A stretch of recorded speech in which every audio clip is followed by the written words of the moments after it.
Hi, welcome back to my channel. It's really late now, so I'm trying to not wake my neighbors up. Unfortunately, this is the only time I have to film because we are having a national holiday coming and I'm just so busy. And I'm a little bit tipsy because I had a barbecue with my friend about 30 minutes ago. I had one highball. So Mom, if you're watching this, please don't comment on it, okay? Thank you. Even though this is the only time I have to film, I still prepare something. I think maybe it's a good time to do some intimate things, late night talk with me, because today we have two books that I recently read. They are absolutely fantastic. One of two best in literature history. But unfortunately, I didn't enjoy a single moment reading them. And when I say I didn't enjoy them at all, I mean it's torture. Both stories, burned my soul, and after reading one of them, I had fever for 2 days straight. It's like the book was contagious.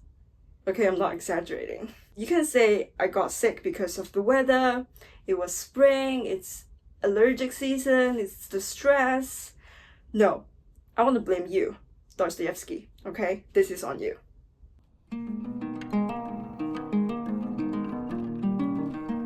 So, let's get into it.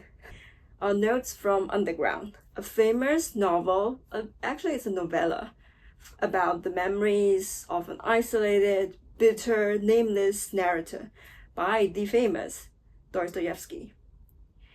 And the reason I had a fever, I'm blaming it all to him. The story was a self-reflection and a monologue by this narrator, who was a retired public servant living in St. Petersburg.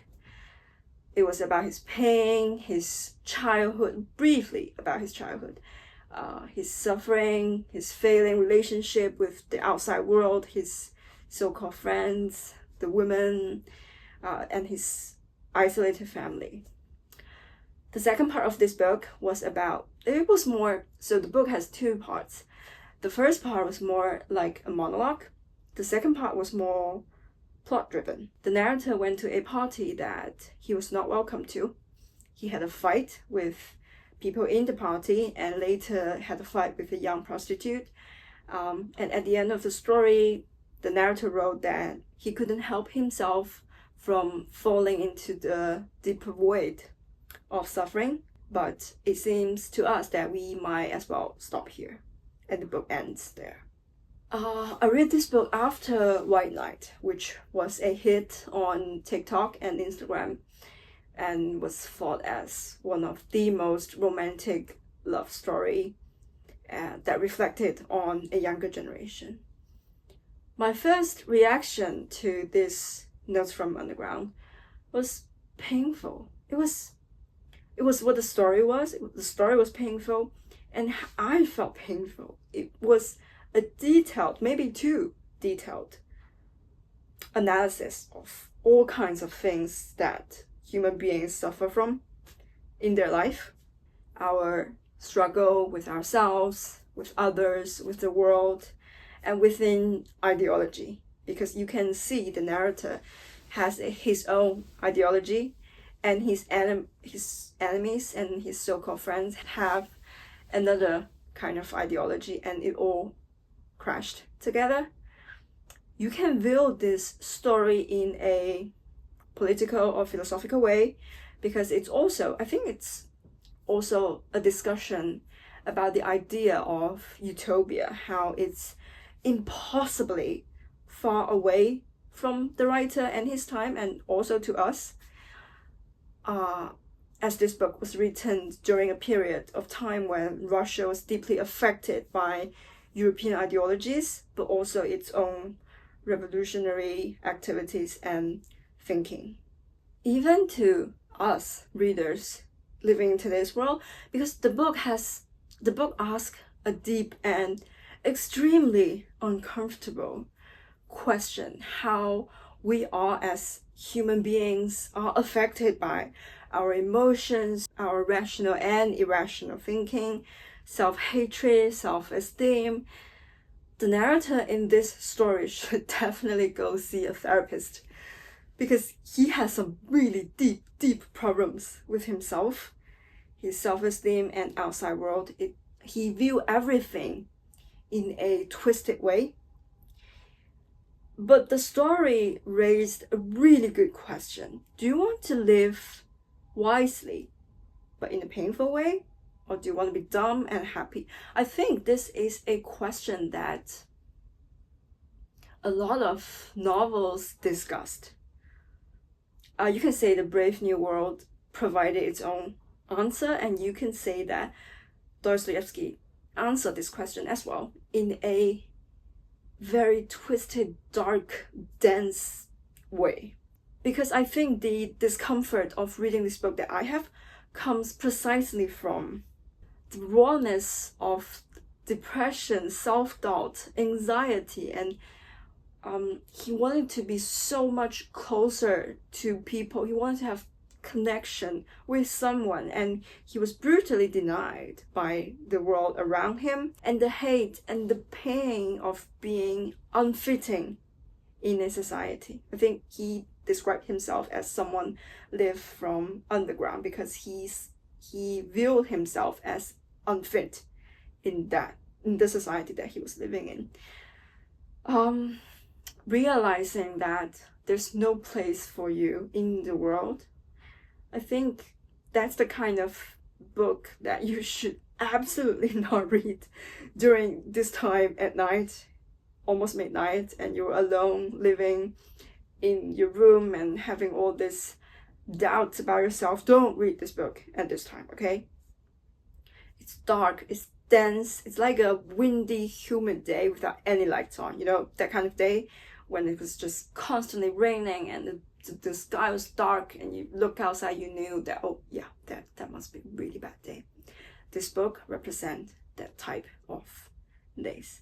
And I guess the reason I didn't enjoy reading this book was it's really powerful. It affects you. It got under my skin because you know that he is in so much pain and he wanted to absolutely destroy everything around him, and there's nothing you can do. And it was so powerful, and I, as a reader, was so helpless. I guess that's why I find this book particularly hard to read. I didn't enjoy reading it at all, and yeah, I blame the fever I had on this thing, Dostoevsky, on you. And the next book, it took me a few months to finish this book, which is very rare for me because I read pretty fast. Maybe not as fast as other YouTubers, but I read considerably fast. But this book triggered something that I think at some point my brain just stopped working. As I Lay Dying by William Faulkner, a very famous book as well. I realized, oh, and speaking of these two books, I realized something really interesting. I was having a really hard time managing work and life, and I really need to multitask. So I developed a habit of reading on the exercise bike, on the cardio machine. It's easy, you can get some cardio in, and you can also read the book, you can finish your daily task. The only problem might be your friends might be making fun of you when they saw you. You cannot and should not read Notes from Underground when you were on the cardio machine. It's torture. It's double torture. It's, you know, when you have a 40-minute bike session, you want something that keeps going, keeps flowing, and keeps your mind relatively stable. But Notes from Underground will make your cardio time extra hard because I cannot read a single paragraph of Notes from Underground when I was on the cardio machine. It's unsettling. The words itself made me feel like I was on pins and needles, and you have to write at that same time. You have to write the machine, you have to kick the pedals. No, thank you. But this book, As I Lay Dying by Faulkner, it's a book that amazingly I read almost like 50% when I was biking on the machine, it's flowing. It's not entirely, you cannot say it's absolutely plot driven, because the story was pretty simple, but it's flowing, and it's flowing so well. It sucked me in, and I just keep reading, and my feet would just keep working. It was an amazing comparison why these two books are so different. And I realized this might be something that no one has ever done during the history of book reviewing, but well, let's just say we compared them into two different manners. The story is about a poor family that lives in rural southern places in America. Addie, who was one of the main characters of the story, died, and her family decided to ship her body back to her hometown in Mississippi. The story's point of views change in all 15 characters. They each tell their side of the whole trip, the story, and what comes after when they shipped the coffin and the body back to the hometown. The plot keeps moving during the switches of each point of views. In terms of storytelling, it was incredibly refreshing, because I don't think I've ever read something like that. The story works in a naturally flowing way. Everything comes out so effortlessly. And when you read it, you instantly got synced in everybody's mind. You were watching the story unfold from everyone's eyes. It was an amazing ride in terms of reading a book, the journey of reading a book. Although I found this book emotionally hard to read for different reasons than Notes from Underground. It's a heartbroken story about the dreadful reality that the southern people in America were living. It talks about extents and the meaning of everyday life.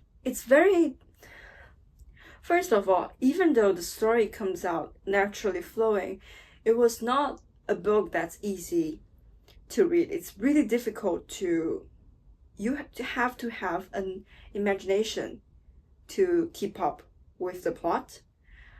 Also, probably because I'm a story person and consciousness never goes really well with me, with my reading habits. And I realized that every time I read someone who writes in this way, Virginia Woolf, even Ulysses, which I don't know how I'm gonna finish that, and Faulkner, I found it really hard to keep on with the author's mind. Faulkner himself said that he wrote this story in 6 weeks, and he didn't change a word when publishing it.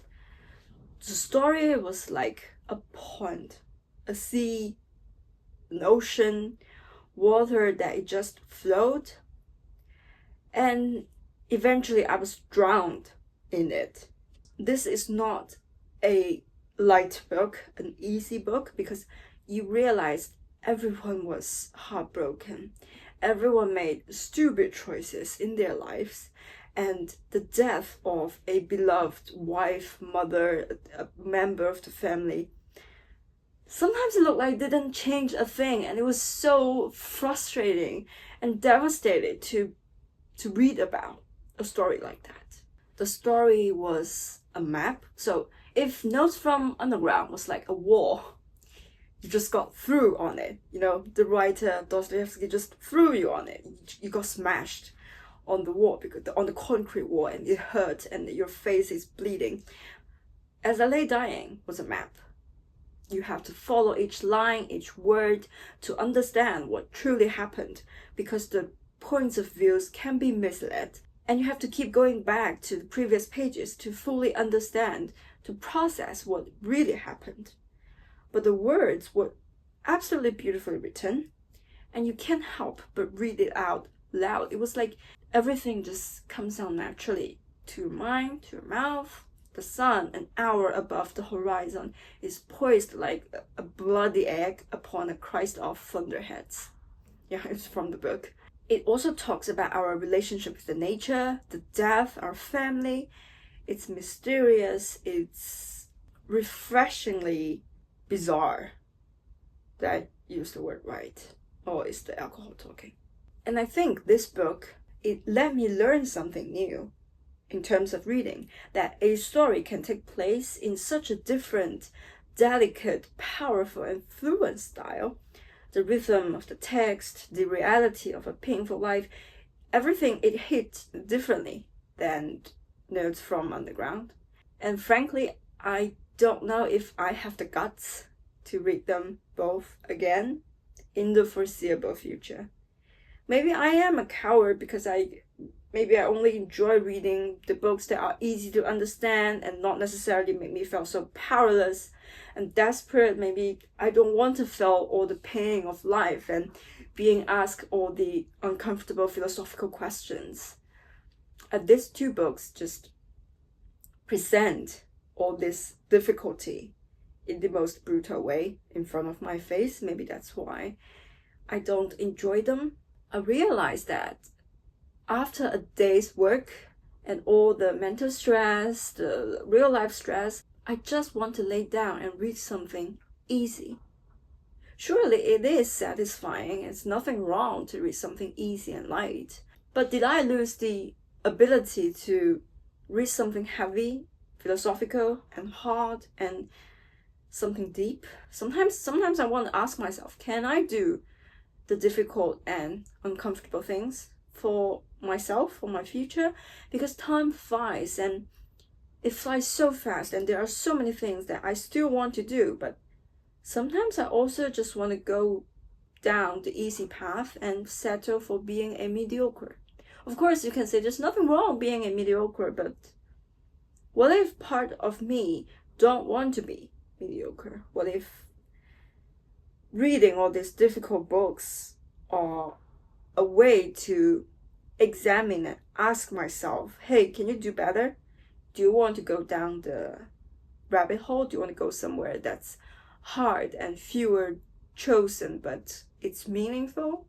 But again, what is meaningful? Okay, this is definitely the highball talking, but what is meaningful? What is the meaning of life, and why are we suffering? This feels definitely like the late night talk. And again, I hope I'm gonna block my mom on this video. I don't want her to watch this. That was a fun late night talk. And speaking of the relationship of human beings and nature, recently I started to read Walden, the very, very famous book that I have 2 different copies for longer than 15 years, but I have never had the courage to open the pages and start reading. I hope that book answers some of my questions about life, about being lonely, living an isolated life, and keep asking questions about the world and yourself. So far I'm maybe like halfway, I think. I actually pretty enjoyed this book, which is to my surprise. Non-fiction never goes really well with me, but this book maybe gave me some answers about what kind of life do you want to live, and are you okay, genuinely okay, of being lonely? Anyway, that's all for today's video. Thank you for watching. Probably it's a time to say goodnight because usually I film in the afternoon and late night talk is the first. So hope everyone is having a good time, and good night.